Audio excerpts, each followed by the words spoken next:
So here we're at hole 62. This was drilled earlier this year. And the significance of this hole is 125 meters away from the core of our main zone. And here historically there were vertical holes completed.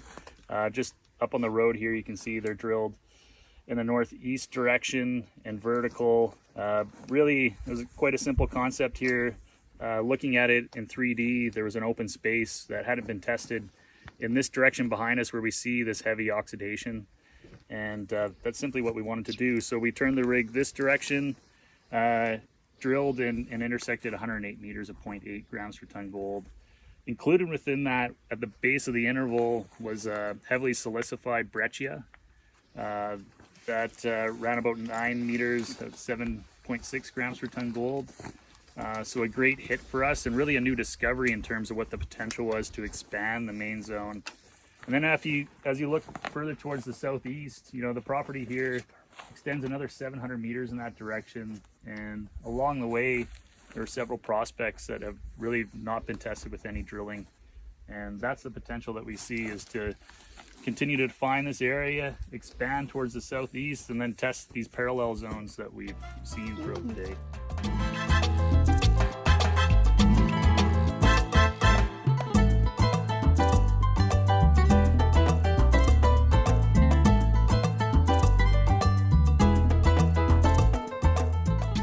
This boulder, in fact, samples taken from it typically average over 10 grams per ton gold. And what we're seeing are, you know, faults that are exposed at surface, projecting that system. It continues at depth. Yep.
Now we've continued on to La Tortuga, which is on part of the northernmost part of our property.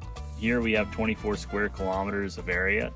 And to give you a bit of perspective of that, just this little corner down here, that's the size of Pilar, right? So we're dealing with a much larger area here.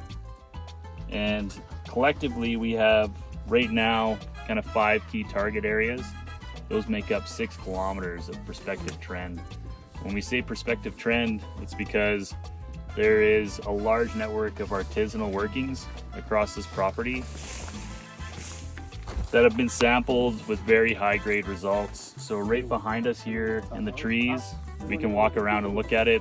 There's a significant shaft that's gone down along one of these high grade shear zones.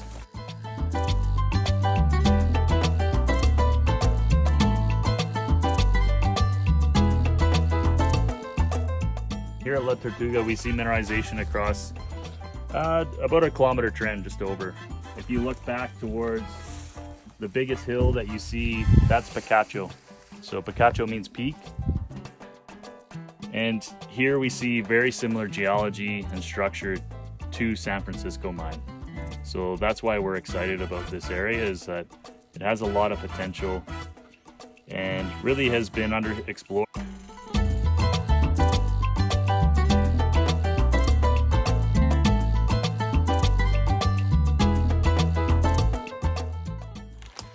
Here at San Ramon, it has a very exciting history to it. So it's thought between the 50s and 70s, there was a mine here, underground mine. They went 90 meters underground along a shallowly dipping shear zone. That was sampled in 2012 and again in 2016, and that sampling returned very high grade results, up to 22 grams per ton gold. The 30 chip samples that we have the data for are averaging 5 grams per ton gold.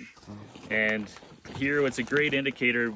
We know we've got the thrust fault. The contact to it is actually right in between us here in that outcrop you see in the background. Those are quartzites that are part of the Jurassic metasediments.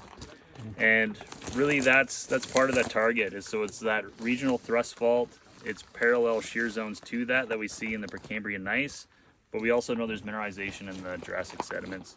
And what's really interesting here is that they went along a high grade part of that structure, proving that there is that high grade mineralization at depth.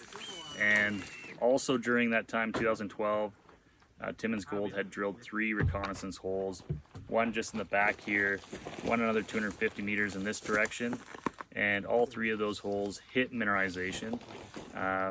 But recovery from the drill rig that they had was poor, and we think there's an excellent chance that we can improve upon that. And the fact that we know we've got high grade mineralization, if we can tie that into it as well, we've got an excellent target here. Here at San Ramon, so far, there's about a 500 meter by 500 meter zone that's been defined. It's definitely open in all directions.